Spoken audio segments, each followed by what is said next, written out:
یہ چیز کیسے چلتی ہے، اس کیسے ہوتی ہے، اس کا کمپٹیشن کس کے ساتھ ہے، اور یہ تمام چیزیں سوچتے ہوئے جب آپ اپنے بلاگز کے اندر اپنے لکھیں گے تو پھر آبویسلی وہ یوزفل اور یونیک کانٹینٹ ہوگا. تو جو آپ کا بیسک مقصد جو ہے وہ تجسس کے ساتھ لکھتے ہوئے اپنے کوشچنز جو ذہن میں آ رہے ہیں ان کے آنسر کریں اس بلاگ کے تھرو، اور پلس یونیک انفارمیشن اور ایسی انفارمیشن کلیکٹ کریں.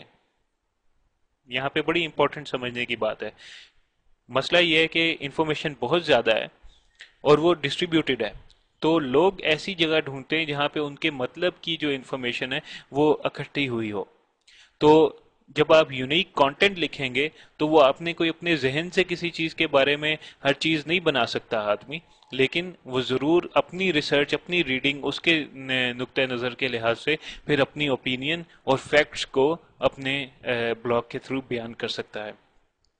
اور ہو سکتا ہے آپ نے کوئی ایسی مارکیٹ چوز کی ہو جو کہ آپ کے دل کے بہت قریب ہو اور جس کے بارے میں آپ کو پیشن بھی ہو، تو اس کے نئے ماڈلز اور اس کی نئی سوچ یا مستقبل کی پیشن گوئیاں وہ بھی آپ اپنے کانٹینٹ میں ڈال سکتے ہیں. تو یہ بڑا سمپل انٹرفیس ہے جہاں پہ آپ یہ سب کام کر سکتے ہیں.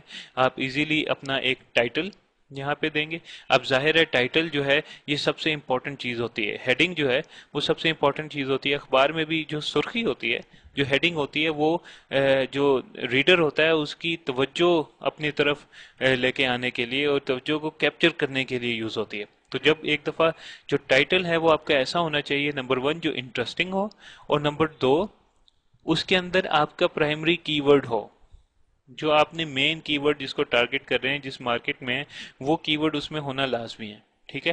تو for example home of red coffee machines کے اوپر میں بیسکلی ریڈ کافی مشین کے بارے میں کوئی اس طرح کا لکھ سکتا ہوں: top 10 red coffee machines of 2009.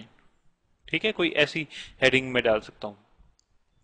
جب آپ کانٹینٹ پہ آتے ہیں تو یہ ویسے ہی یہ لکھنا ہے جیسے آپ کا کوئی سمپل جیسے ورڈ کے اندر آپ کوئی چیز لکھتے ہیں. اور یہ میک شور رکھیے گا کہ آپ edit H T M L کے اندر نہ جائیے گا. دو آپشنز ہیں، یا تو کمپوز کر سکتے ہیں یا edit H T M L. آپ کو کمپوز آپشن میں رہنا ہے تاکہ یہ وہ تمام فیچرز جو مائکروسافٹ ورڈ میں آپ دیکھتے ہیں وہ فیچرز بھی یہاں پہ اویلیبل ہوں. ایک بلاگ پوسٹ کے لکھنے کے بہترین طریقے کیا ہوتے ہیں؟ بلاگ پوسٹ کو لکھنے کے لیے جو بہترین آپشنز ہیں وہ یہ ہیں کہ آپ ایک ریورس فنل کے لحاظ سے دیکھیں. ٹھیک ہے. جیسے اگر آپ ایک فنل جو ہوتا ہے اس کو اگر آپ الٹا کر دیں کہ باریک سائڈ اوپر ہو جائے اور چوڑی سائڈ نیچے ہو جائے، تو یہ اگر اس اینگل میں آپ دیکھیں ایک پیرامڈ شیپ کی اگر آپ رکھ دیں ایک فنل کو، تو آپ دیکھیں گے کہ جو انتہائی ٹاپک کی بات ہے وہ سب سے ٹاپ ہے، جیسے ہماری ہیڈنگ ہے. اگر آپ اخباروں کے رائٹر کو دیکھیں تو اخبار کے رائٹر بھی مین سرخی سب سے اوپر لگاتے ہیں. اس کے بعد وہ جو سب سے امپورٹنٹ فیکٹس ہیں اور جو ریزلٹ ہے اور جو نیوز ہے وہ سب سے اوپر لگاتے ہیں سب سے پہلے پیراگراف میں.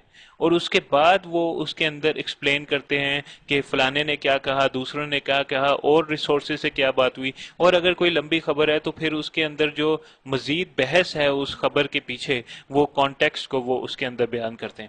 تو جیسے جیسے اوپر سے نیچے نیچے سٹوری چلتی ہے، جیسے اگر ریڈر انٹرسٹڈ ہے تو وہ زیادہ ڈیپ جاتا ہے تو اس کو مزید زیادہ کانٹیکسٹ، وائڈ کانٹیکسٹ ملتا ہے. لیکن جو اوپر والا ایریا ہوتا ہے، جو ٹاپ کے پیراگراف ہوتے ہیں، وہ بڑے پرسائز ٹو دا فیکٹ اور نیوز کے ریلیٹڈ ہوتے ہیں، تاکہ اگر قاری نے پورا اخبار نہ بھی پڑھنا ہو، پوری خبر نہ بھی پڑھنی ہو، تو پھر بھی وہ اپنے جو جسٹ ہے یا جو سب سے امپورٹنٹ فیکٹس اور نیوز ہے وہ ادھر سے لے کے اگلی خبر کی طرف جا سکے. تو یہی ایک طریقہ جو ہے وہ آپ کے رائٹنگ کا بھی ہونا چاہیے. یہ پریکٹس سے آتا ہے، اور جتنا زیادہ آپ بلاگز پڑھیں گے اور اچھے بلاگز کو پڑھیے، اور جتنے زیادہ آپ اخباروں کو پڑھیں گے، جتنے زیادہ آپ لکھیں گے، اس سے اسی طریقے سے یہ طریقہ آپ کے ذہن میں سما جائے گا. لیکن یہ ایک بیسک بیک گراؤنڈ ہے کہ پوسٹ کا لکھنے کا طریقہ کیا ہونا چاہیے. دوسری چیز، انٹرنیٹ کے اوپر لوگ عام طور پہ پورا ٹیکسٹ نہیں پڑھتے، لوگ اسکیمنگ کرتے ہیں، لوگ ٹیکسٹ سے گزرتے ہیں اور جو انٹرسٹنگ کی چیز ہے وہ ان کو وہاں پہ رک کے وہ اس کو پڑھتے ہیں، اور جو انٹرسٹ کی چیز پہ روکنے کے لیے ان کو کیسے بتانے کے لیے کہ وہ کہاں پہ رکیں اور کیا کیا سیکشنز ہیں، تو اس کے لیے بہترین چیز یہ ہوتی ہے کہ آپ کچھ ایسا فیکٹر اپنے پوسٹ میں ڈالیں کہ جس میں سب ہیڈنگز ہوں، اور تمام ہیڈنگز جو ہیں آپ ان کو کوئی نہ کوئی فارمیٹ دے سکتے ہیں کہ جی یہ ہیڈنگ ہے. فار ایگزامپل میں کہہ سکتا ہوں کہ جناب یہاں پہ میں نے کچھ جو ہے کانٹینٹ ڈالا ہے. For example I can say کہ جی ریڈ مشینز، ریڈ کافی machines are everyone's favorite. ٹھیک ہے جی.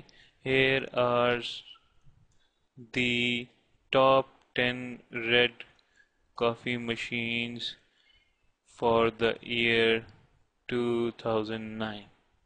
ٹھیک ہے، یہ میرا ہو گیا. And then I can put in a heading of sort top 10 red coffee machines.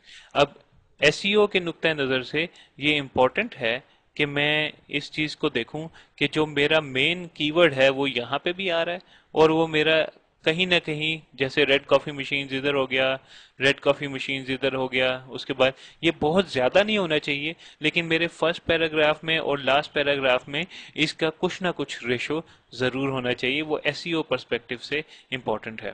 تو میں اس کو بولڈ کر سکتا ہوں، تو جسٹ لائک ہم بلاگر میں کرتے ہیں، اور میں اسے کوئی اچھا کلر دے سکتا ہوں. فار ایگزامپل میں کہتا ہوں کہ جی یہ، اور کوئی ریڈیبل کلر ہو جو پڑھا جائے آسانی سے، میں اس کو یہ کلر دیتا ہوں. ٹھیک ہے، تو جب نیکسٹ لائن آئے گی تو میں اس کو بولڈ ختم کر دوں گا اور میں اس کے کلر کو واپس بلیک کر دوں گا. تو اب میں یہ کہہ سکتا ہوں کہ جی مے بی میں یہاں پہ کوئی لسٹ دینا چاہتا ہوں، تو میں لسٹ کے لیے اگر نمبرڈ لسٹ ہے تو یہ، اگر ویسی بلیٹڈ لسٹ ہے تو یہ، تو میں نمبر لسٹ دے کے ون ہو سکتا کہہ سکتا ہوں کہ جی عدنان علیز کافی مشین. ٹھیک ہے، ٹو دی ایکس کے 2000 کافی مشین. اور اگر یہ لنکس ہیں کسی اور پیج کے لیے یا امیجز کے لنکس ہیں، یا میں ادھر ایک امیج ایڈ کر سکتا ہوں. امیج ایڈ کرنے کا بھی سمپل طریقہ ہوتا ہے، آپ جہاں پہ بھی ہیں، جہاں پہ بھی آپ امیج ایڈ کرنا چاہتے ہیں. فار ایگزامپل میں چاہتا ہوں کہ جناب اس جگہ پہ امیج ایڈ ہو جائے بالکل اس کے سامنے، تو میں امیج والے سیکشن کے اوپر جا کے ایڈ امیج، اور پھر میں گوگل پہ جا کے میں کوئی فائل چوز کر سکتا ہوں، اور میں جو میں نے ڈاؤن لوڈ کی ہوئی ہے پہلے اس کو اپلوڈ کروں گا. پلس میں بتا سکتا ہوں کہ میں لیفٹ پہ چاہتا ہوں، رائٹ پہ چاہتا ہوں. عام طور پہ رائٹ پہ ہوتا ہے، کیا سائز میں چاہتا ہوں، اور پھر میں اپلوڈ امیج کر دیتا ہوں. You have to accept the terms of services, اور اپلوڈ کر دیں، اور وہ امیج جو ہے just like Microsoft Word upload ہو جاتا ہے اسی طرح یہ امیج ادھر بھی اپلوڈ ہو جائے گا. سو یہ ایک کائنڈ آف جو میرا بلاگ کا ایک ٹیکسٹ بن گیا. اینڈ آن میں باقی 50 کی طرف بھی جا سکتا ہوں. اور اس کے بعد یہ ہے کہ پوسٹ آپشنز آپ دیکھتے ہیں، تو آپ یہ کہیں گے کہ جناب ہاں پوسٹ ریڈر کامنٹس الاؤ کرتے ہیں یا ڈس الاؤ کرتے ہیں، یہ آپ پہ ڈیپینڈ کرتا ہے. یوزلی الاؤ ہو تو اچھی بات ہے. اینڈ لیبلز جو ہیں یہ کیٹیگریز بنانے میں آپ کو ہیلپ کرتے ہیں. تو ہر یہاں پہ آپ بیسکلی وہ ڈالیں گے ورڈز، جیسے اسکوٹرز، ویکیشن، فال جو ہے یہ آپ ڈال سکتے ہیں. یہاں پہ بیسکلی آپ وہ ورڈز ڈالیں گے جو کہ آپ کی کیٹیگری کی ورڈز ہیں. تو فار ایگزامپل آپ نے کیا کرنا ہے اپنے بلاگ کے اندر کہ آپ کی ایک مین مارکیٹ ہے. فار ایگزامپل ڈاگ فوڈ میری مین مارکیٹ ہے، اور جو اس کی کیٹیگریز ہیں وہ ہو سکتی ہیں vegetarian dog food, healthy dog food, dog food for puppies. یہ مختلف کیٹیگریز، تو 3 4 5 کیٹیگریز آپ کی ہو سکتی ہیں. تو مین ٹاپک بتاتا ہے کہ یہ بلاگ کس بارے میں، اور جو سب ٹاپکس ہیں، جو کیٹیگریز ہیں، وہ بتاتی ہیں کہ آپ اس مین ٹاپک میں کن کن چیزوں پہ فوکس کر رہے ہیں اور کن چیزوں کے بارے میں لکھ رہے ہیں. تو جو آپ کی سب کیٹیگری ہے وہ آپ یہاں پہ لکھ سکتے ہیں. For example red coffee machines blog کے اوپر میرا جو یہ جو ٹاپک ہے یہ میرا ہو سکتا ہے کہ جی ٹاپ